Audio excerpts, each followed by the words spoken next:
Hello YouTube, hello America, hello the world. This is Eric at FlexPVC.com, and I'm just making a real fast impromptu video for you because somebody had left a comment on one of the other videos about when I was talking about using thread compound versus Teflon tape. They said, oh, every time I use thread compound it leaks, and I always use Teflon tape and never had any problem. Okay, I'm going to show you a reason why a lot of people believe that to be true, and in fact they're wrong. Okay, or at least this could be one possibility of why they're wrong. I just got this pump, imported pump of course, and getting all ready to be installed, and I'm installing the gauge that came with the pump. This is the gauge that came with the pump. So when I started to thread in here, I said something is not right. So I'm threading it in. Within 2 turns, I knew this was wrong. This is wrong. I'm going to show you. See, look. This is supposed to be tapered thread. Look. Watch.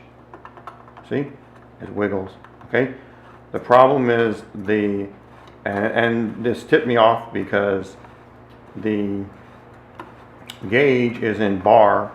It does have PSI down at the bottom, but it's got the main one, the red one, PSI, and the black one is bar, so they got bar going around. That's European, okay? This is a straight thread. This is not a tapered thread. Now, when I contacted the manufacturer, they said, oh, just use the Teflon tape. Well, if you watch my videos, you know I'm not a big fan of Teflon tape. This is why. Because this is probably British standard parallel thread, 1/4 inch, which they look identical almost. Here's a 1/4 inch US pipe thread. If you just look at it just casually, you'll think they're the same, and they're not. This is tapered. Let me show you what happens. Now, this is plastic. But when I start to thread it in, okay, starts easy, and now it starts to tighten up right there. Right there. I can't go any, a little more, okay? And you'll see I'm only about halfway in, and it's already starting to tighten up. That's what it's supposed to do because this is a tapered thread. This socket is designed for national pipe thread. It's tapered. This is tapered. This is not. When I say tapered, what I mean is the diameter down here, the diameter across, is smaller than down here. It's cone shaped, okay? Also, there's another difference. The angle, you'll never see this on the video, but the angle of these threads, if you look at each thread, it goes this way, goes this way, goes this way, goes this way. Okay, you look at the threads cross-sectional. The angle here is different than these. Okay, one of these is 55 and one is 60. I don't remember which one's which, but this I think is the 55. I think this is the 60, but I could be wrong. Anyways, but the problem is this is why you have leaks. So you got 2 issues here. Number one, this is parallel threads. Parallel threads mean that the diameter out here across at the end is the same as it is down here. Whereas this one starts off small, gets bigger. So you get into the interference fit again. So anyways, so now here, what's the solution? Okay, so I have 2 solutions.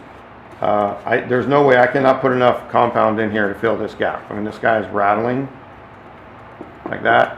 And if I go in all the way, it really rattles. Okay, so what's the solution? Well, one thing I could do is I could put an O-ring on here. Now, this is not the best solution. Because the O-ring, for it to work, depends on this surface right here being all the way around, has to be perfectly flat. This surface right here has to be perfectly flat, no burrs, so that the O-ring sits in there. And that will work. I've done it. It does work. Some of these have a stop down at the bottom, and you can put the O-ring at the bottom, and then it will go flush up against that. And this works a lot better because it's a nice flat surface here. These are usually machined very well. Problem is this one does not have a stop down at the bottom. So I only have a couple of choices. I could take Teflon tape and go around and around and around and around and around and around. That will fill in the gap, but that's not right. So I can either put an O-ring here, or I can go get the correct gauge. And since we have correct gauges, that's what I'm going to do. I'm going to go get a regular gauge with 1/4 inch pipe thread, taper. It'll go right in here. I'll use my compound, and I'll be happy. Anyway, so if you have one of those situations where you're threading it in and it's loose, almost certainly what you've got is the wrong threads. Yep, they'll physically go in and everybody says, oh, it's right. But nope, it's not. If it's wiggling around like that, it's not right, okay? Anyways, hope you found this video useful. Thanks. If you like my videos, or our videos, I should say, subscribe to the channel. You're supposed to click the notification bell so that whenever we upload a video, you'll get an email. The thing is, if you do the notification, I don't know the way YouTube videos work because it says occasionally or always. I always tell people to do always because occasionally, who knows when YouTube's going to send you the notice. Anyways, that's the phone ringing, so got to take care of this. Thanks for watching.